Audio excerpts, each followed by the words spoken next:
और बड़ी खबर इस बीच आपको बता दें, राज्यसभा चुनाव को लेकर हलचल लगातार जारी है। और वहीं एक और बड़ी खबर इसको लेकर मिल रही है कि शाम को सीएम योगी डिनर देंगे।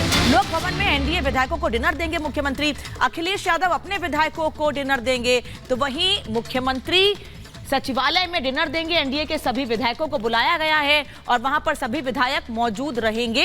सभी विधायकों को मुख्यमंत्री योगी आदित्यनाथ डिनर देंगे। वहीं दूसरी ओर जानकारी यह भी मिल रही है कि समाजवादी पार्टी ने भी डिनर के लिए विधायकों को बुलाया है। यानी दोनों तरफ से कोशिशें यही हैं कि तमाम विधायक इंटैक्ट रहें, कहीं से कोई जोड़ तोड़ ना हो सके। इसी को लेकर डिनर और बातचीत का दौर लगातार जारी है।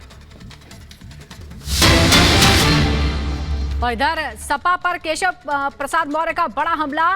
सपा तीसरा उम्मीदवार उतारकर पछताएगी। एसपी के पास संख्या बल नहीं है, केशव प्रसाद मौर्य ये कह रहे हैं। कल राज्यसभा के लिए वोटिंग होने वाली है और ऐसे में केशव प्रसाद मौर्य कह रहे हैं कि एसपी के पास तो संख्या बल है ही नहीं, तीसरा उम्मीदवार उतारकर एसपी को पछताना पड़ेगा।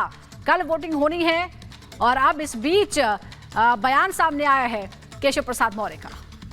देखिए, राज्यसभा के चुनाव में भारतीय जनता पार्टी के 8 प्रत्याशी चुनाव जीत रहे हैं और अच्छे अंतर से जीत रहे हैं।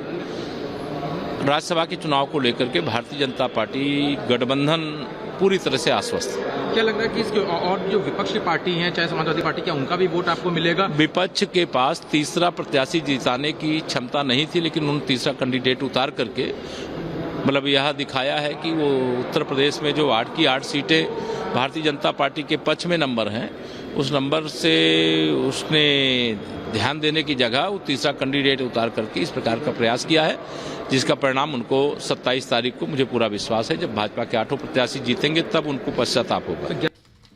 और आपको बता दें, इस बीच समाजवादी पार्टी पर ओपी राजभर ने बड़ा बयान दिया। उन्होंने कहा कि समाजवादी पार्टी संजय सेठ को जिताएगी। आप देखिएगा क्या अंदर खेल हो रहा है, ये कहना है ओपी राजभर का। ओपी राजभर ने बड़ा बयान दिया है, कहा है कि संजय सेठ को समाजवादी पार्टी ही जिताएगी।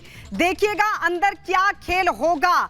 तो आपको बता दें, 8वीं सीट को लेकर लगातार घमासान देखने को मिल रहा है। 2 समाजवादी पार्टी की जीत पक्की, तो वहीं 7 सीटों पर बीजेपी, लेकिन 1 सीट पर बीजेपी ने उम्मीदवार उतारकर इस पूरी सीट पर घमासान को बढ़ा दिया है। राजा भैया से भी मिले थे कल शाम को 7 बजे। तो वो बीजेपी के साथ आएंगे, वोट देंगे? आपकी कुछ बात हुई? 100% रहे, कहाँ जाएगा कोई, सब लोग एनडीए के साथ हैं भाई। सपा के तो नेताओं ने जाकर राजा भैया से पहले मुलाकात करी है। पहले न किए थे बात जानते हैं, विरासत जानते हैं, पहले की नहीं मानी जाती है, बाद वाली मानी जाती है। अभी आपके साथ तो खाली आपको मिला के 3 ही विधायक नजर आ रहे हैं। अरे 3 ही लोग हैं महाराज।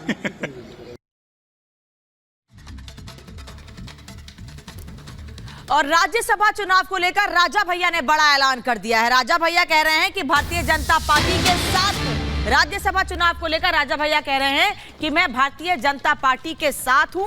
वो ये भी कह रहे हैं कि बीजेपी के सभी 8 उम्मीदवार की जीत तय है। आज ही राजा भैया की मुलाकात की ओपी राजभर से तस्वीर भी सामने आई और उसके बाद मीडिया से बात करते हुए राजा भैया कह रहे हैं, बड़ा ऐलान उन्होंने किया है। वो कह रहे हैं कि राज्यसभा चुनाव में मैं भारतीय जनता पार्टी के साथ हूं। बीजेपी के सभी 8 उम्मीदवार की जीत तय है, ये कह रहे हैं राजा भैया।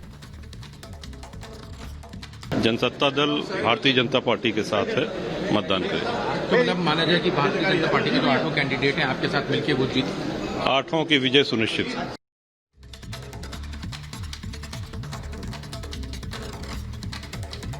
तो कल मतदान होने वाला है, इस बीच सब अपने अपने दावे कर रहे हैं और हमारे सहयोगी अजय दुबे इस वक्त हमारे साथ जुड़ गए हैं। जानते हैं उनसे लखनऊ में क्या हालचाल है।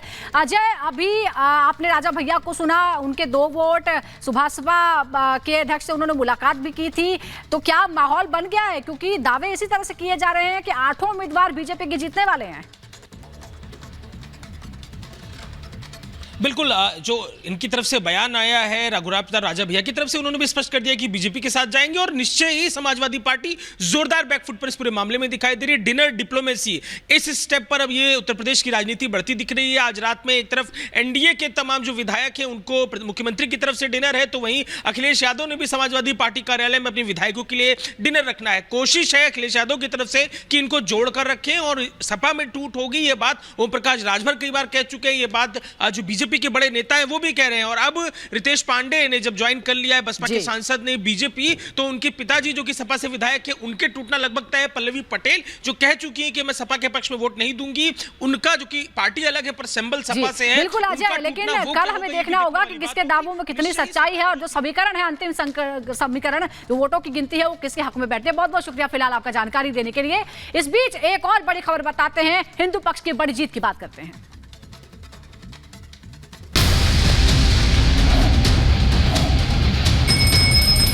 मुस्लिम साइड की जो दलीलें दी गई वो बलहीन लगती हैं, जो पूजा चल रही वो ये चलती रहेगी।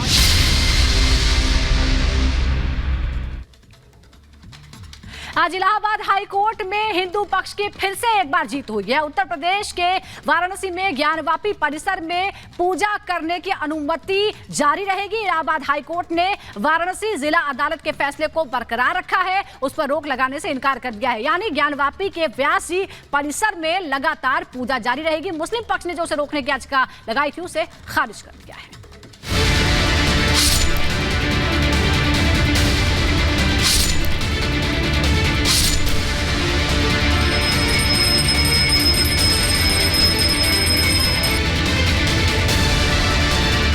एक बार फिर साबित हो गया है कि शिव ही सत्य है और शिव ही सुंदर है। ज्ञानवापी केस में एक बार फिर से हिंदू पक्ष की जीत हुई और मुस्लिम पक्ष को झटका लगा।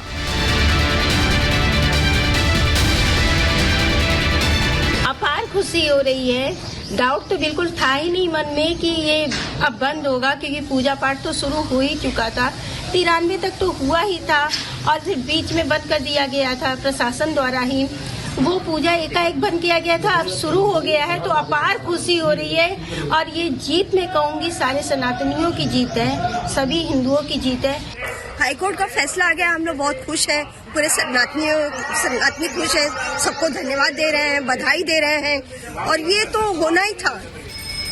परिसर में मौजूद व्यास जी तहखाने में हो रही पूजा अर्चना के खिलाफ मुस्लिम पक्ष ने इलाहाबाद हाई कोर्ट में अर्जी डाली थी, जिस पर आज फैसला सुनाते हुए हाई कोर्ट के जज ने वाराणसी की जिला अदालत के फैसले को सही करार दिया, तहखाने में पूजा जारी रखने की अनुमति दे दी।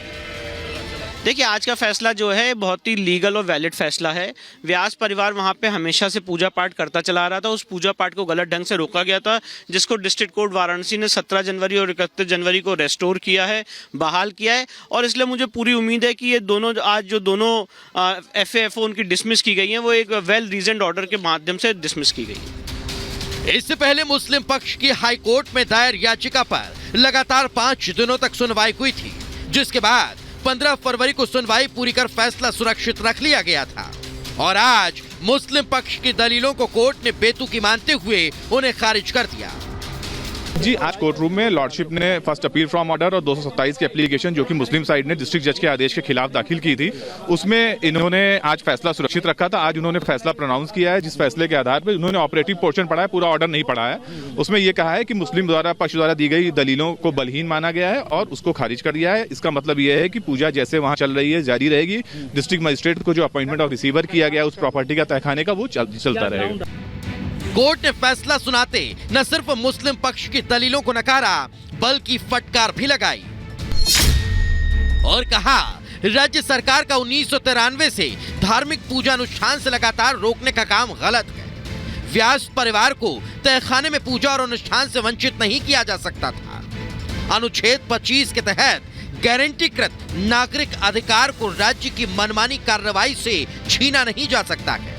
तहखाने में पूजा और अनुष्ठान रोकना भक्तों के हित के विरुद्ध होगा।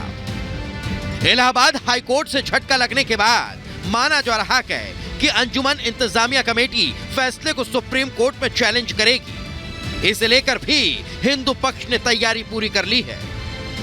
यानी कि अब ये कहा जाए कि हाई कोर्ट ने रोक नहीं लगाया, वो सुप्रीम कोर्ट आ सकते हैं, तो क्या आप कैविएट दाखिल करने वाले हैं? जी बिल्कुल, हम लोग सुप्रीम कोर्ट में कैविएट दाखिल करेंगे और सुप्रीम कोर्ट में अगर वो आएंगे तो अपनी बात सुप्रीम कोर्ट में। अब आगे देखना होगा कि हाई कोर्ट में पटखनी के बाद मुस्लिम पक्ष सुप्रीम कोर्ट का दरवाजा खटखटाता है या फिर वहां पर भी अपनी बेतुकी दलील से मुंह की खाता है। Bureau report, Republic Bharat.